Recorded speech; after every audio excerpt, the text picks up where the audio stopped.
But first tonight at 6, the armed guards at a northern Wisconsin mining site have been working there illegally. The company operating the mine acknowledges the Arizona security firm it has been using does not have a Wisconsin license. The images of those armed camouflage guards have made the broadcast worldwide, and they will now step aside until they are legally allowed to work in Wisconsin. News 3 investigative reporter Adam Schrager joins us with this story. Adam.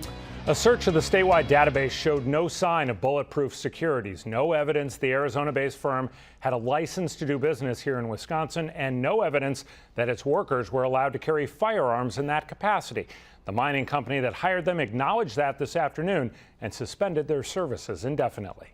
The irony that the company hired to bring jobs to Wisconsin workers would outsource its security was not lost on the state senator who represents the mine's location in northern Wisconsin. They have to explain why they didn't take the time to hire a Wisconsin firm. There are plenty. Bob Jauch says there are more than 660 private security firms, in fact, licensed in Wisconsin.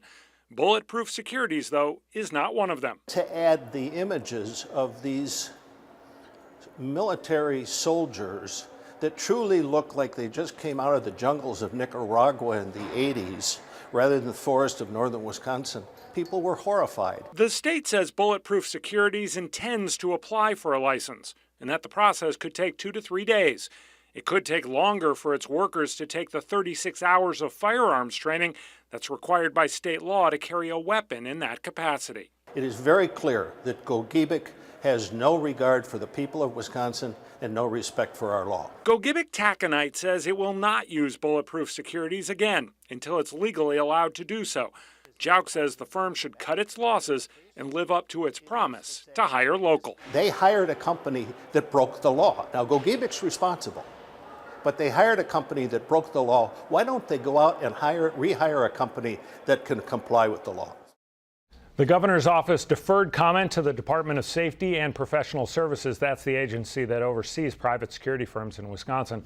A spokeswoman with that agency says it does not comment on pending applications. Meanwhile, a town meeting is being held in the area of this mine site this evening. It's a guarantee that this development is going to come up in that. Absolutely. We know you'll be watching it very closely. For sure. Thanks, Adam.